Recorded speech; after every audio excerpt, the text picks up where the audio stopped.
सोचो, एकदम नई नई एक्सप्रेसवे पे गाड़ी चला रहे हो। रोड चमक रहा है, रिफ्लेक्टर शाइन कर रहे हैं और हर तरफ बैनर लगे हुए हैं, विकास विकास विकास। लेकिन 5 दिन के अंदर सड़क में पॉटहोल्स हो जाती है, ब्रिज टूट जाता है, एक गांव की कनेक्टिविटी कट जाती है। ये कोई कहानी नहीं है, ये तस्वीर है आज के भारत के इंफ्रास्ट्रक्चर की, जहां सड़कें सिर्फ बजट में बनती है। नमस्कार, मैं हूं सुप्रीत कुलकर्णी और आज हम समझेंगे कि हर बारिश में सड़कें क्यों गिर जाती है, हमारे टैक्स पेयर मनी डेवलपमेंट के नाम पर कहा जाता है और इस सिचुएशन के जिम्मेदार कौन है। चलिए अब असली ग्राउंड रियलिटी देखते हैं। ये कोई एक बार का किस्सा नहीं, एक पैटर्न बन चुका है जो हर स्टेट में हर साल रिपीट होता है। और इन एग्जाम्पल्स को देख के लगता है कि हम इंफ्रास्ट्रक्चर नहीं, सिर्फ हेडलाइंस बनाने में एक्सपर्ट हो गए हैं। बिहार के अरारिया डिस्ट्रिक्ट में 12 करोड़ का ब्रिज बनकर तैयार तो हो गया, लेकिन पब्लिक उस पर एक कदम भी नहीं चल पाई। क्यों? क्योंकि इनॉग्रेशन से पहले ही ब्रिज धाड़ से गिर गया। ना कभी ट्रैफिक चला, ना ही कभी रिबन काटा गया, लेकिन पैसा तो पूरा निकल गया। मई 2025 में केरला के मालापुरम डिस्ट्रिक्ट में NH66 का एक एलिवेटेड हिस्सा कोलैप्स हो गया।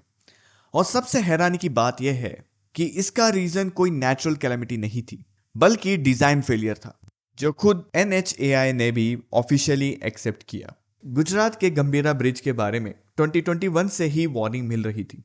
लोकल मीडियाज ने रिपोर्ट किया था, इंजीनियर्स ने कंसर्न उठाया और लोगों ने भी अथॉरिटीज को अलर्ट किया, लेकिन सिस्टम ने ना कान दिया ना एक्शन लिया।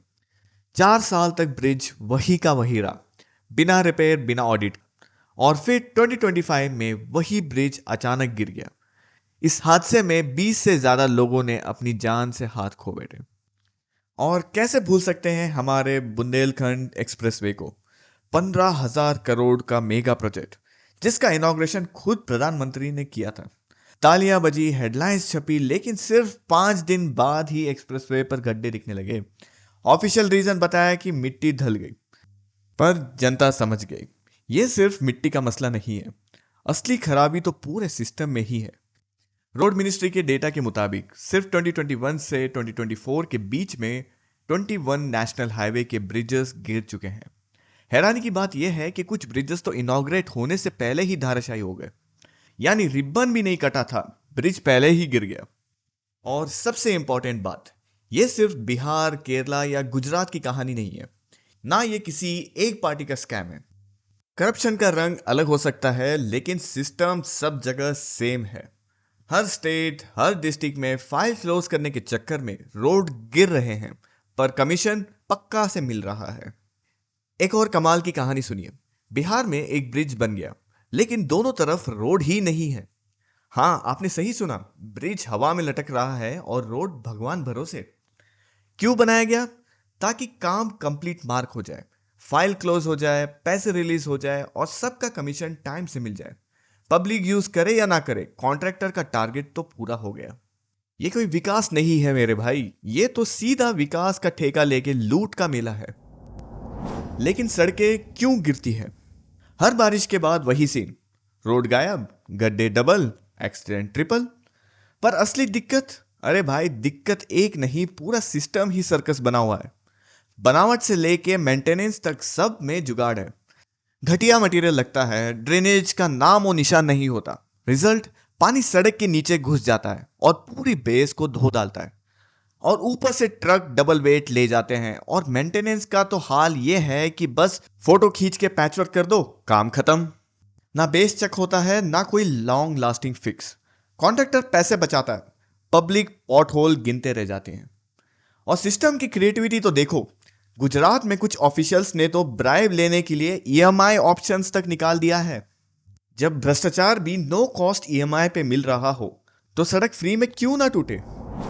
अब वक्त आ गया है सवाल पूछने का, वरना फिर हमेशा के लिए अपनी चुप्पी को सिस्टम की मोहर समझ लो।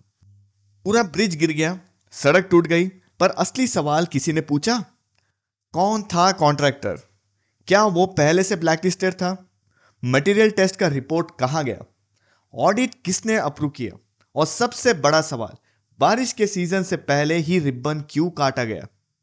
अगर हम जैसे आम लोग ये बेसिक सवाल भी ना पूछेंगे, तो ये चुप रहना करप्शन के लिए एक लाइसेंस बन जाएगा।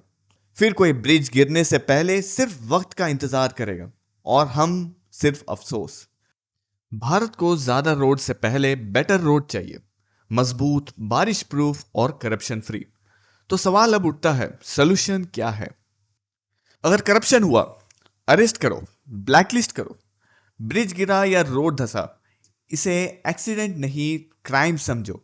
जिन लोगों ने साइन किया, अप्रूव किया, सबको जेल भेजो और प्रोजेक्ट लॉस को कंपनसेट करवाओ। नेक्स्ट, इंडिपेंडेंट ऑडिट को मैंडेटरी करो। ऑफिशियली तो हमारे पास ऑडिट्स, रिपोर्ट्स और इंस्पेक्टर तो है, लेकिन असल में ये बस एक फॉर्मेलिटी बन चुकी है। जैसे एक स्टूडेंट अपने आंसर शीट्स को खुद ही चेक करके खुद ही को 100 नंबर दे दे। और लास्टली, सब कुछ पब्लिक के सामने हो, एक लाइव डैशबोर्ड पर। प्रोजेक्ट का स्टेटस, कॉस्ट, कौन बना रहा है, किसने अप्रूव किया, सब ऑनलाइन रियल टाइम दिखाओ। टैक्स पेयर का पैसा है तो रिपोर्ट भी टैक्स पेयर देखे। हम सिर्फ सड़क नहीं मांग रहे, हम अपनी जिंदगी की सुरक्षा मांग रहे हैं। एक ऐसा सिस्टम मांग रहे हैं जहां ईमानदारी सिर्फ स्पीच में नहीं, कंस्ट्रक्शन साइट पर भी दिखाई दे। जहां पैसा हेडलाइन नहीं, फाउंडेशन में लगे। अकाउंटेबिलिटी का मतलब सिर्फ प्रेस कॉन्फ्रेंस नहीं होता दोस्तों। इसका मतलब होता है कि गलती हो तो जवाब हो, और जवाब हो तो एक्शन भी हो।